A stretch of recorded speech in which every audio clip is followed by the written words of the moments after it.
You started something 3 weeks ago, and maybe it was the gym. Maybe it was that online course you were finally going to finish, and maybe it was a business idea that felt so exciting you couldn't sleep the night you thought of it. And now, you can't even look at it without feeling tired. Here's the weird part. You didn't get lazy. You didn't lose your goals.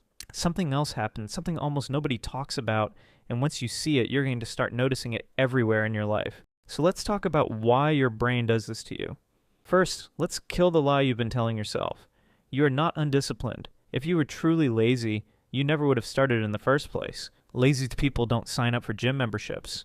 They don't buy the notebook, download the app, open 12 tabs about how to build a website. You did all of that. That's not laziness. That's motivation. Real motivation. It just left the building without telling you. So where did it go? Well, here's the first thing nobody tells you. Motivation was never actually about the goal. It was about the idea of the goal. Your brain doesn't get excited about going to the gym. It gets excited about imagining a stronger version of you. It doesn't care about writing the book. It cares about picturing your name on the cover. That excitement you felt on day one, that was your brain rewarding you just for thinking about the future, which means technically you already got paid.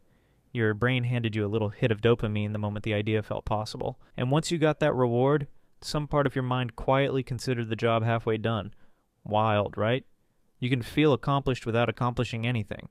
Your brain's that easy to fool. It happens to all of us. Now here comes the second twist. The moment you actually start doing the thing, everything changes. Because now it's not imagination anymore, it's reality. And reality is slower, messier, and way less exciting than the version in your head. You imagine confidently lifting weights. Reality gave you sore arms and a treadmill next to someone who looks like they were born doing cardio. You imagined writing brilliant sentences. Reality gave you a blinking cursor and 11 minutes of staring at nothing. This gap between what you imagined and what you're actually experiencing is where motivation quietly dies. Psychologists have a name for it. They call it the fantasy reality gap. And the bigger the gap, the faster your enthusiasm crashes. So here's your first real insight. You didn't lose motivation because the task got harder. You lost motivation because your brain got bored of a reality that didn't match the fantasy. But that's only half the story. Here's the part that's going to genuinely surprise you. Your brain isn't actually built to reward you for finishing things.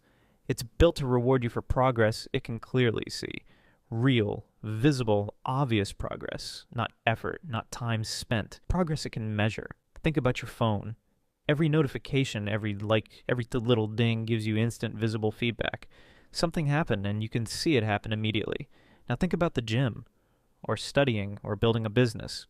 Days of effort, and what do you get back? Basically nothing you can see. No ding, no confirmation, no easy hit of proof that anything is working. Your brain, the same brain that evolved to survive by noticing quick, clear signals, looks at that silence and interprets it as failure. Not because you failed, because it can't detect success. To your brain, no visible feedback quietly starts to feel the same as no progress at all. That's why the second week always feels worse than the first. It's not that the task got harder, it's that the silence got louder. Now let's go a little deeper, because there's something even sneakier happening underneath all of this. Every time you start something new, you're not just committing your time, you're committing your identity.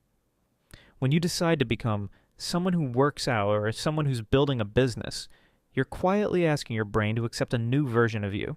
And your brain, believe it or not, resists that. Not because it wants you to fail, but because it's wired to protect the version of you that already exists. Familiar feels safe. New feels risky, even when the new thing is good for you. This is why people self-sabotage right when things start going well. It's not because they're broken, it's because some part of them is fighting to stay familiar, even if familiar is uncomfortable. So here's where it gets almost funny. You're not fighting a lack of motivation, you're fighting your own brain's outdated safety system, one that was built thousands of years ago to protect you from predators, not from skipping leg day. Okay, so if that's the problem, what actually fixes it? Here's the part. Most videos completely skip. You don't need more motivation. You need a different relationship with progress. Instead of chasing the feeling of excitement, which was always temporary anyway, you start creating small pieces of visible proof. Not big transformations, tiny, undeniable signals your brain can actually register. A single paragraph written, 1 rep more than last time, a 5-minute version of the task instead of the perfect version. Because remember, your brain doesn't crave big results. It craves clear evidence that something's happening. Give it that evidence often enough, and it stops panicking. It stops waiting for the fantasy to reappear, and it starts trusting the process you're actually doing. And here's the twist that changes everything. The people who seem to have endless motivation, they're not special, they just stopped relying on motivation completely. They built systems that don't need excitement to function. They show up on the boring days, too, not because they feel like it, but because they've made showing up smaller and easier than not showing up. So the next time you feel that familiar drop, that sudden, almost eerie loss of interest in something you were so excited about, don't panic. And definitely don't call yourself lazy. Your brain isn't broken. It's just doing exactly what it was designed to do. It got its reward early, it lost sight of visible progress, and it's quietly trying to protect the old, familiar version of you.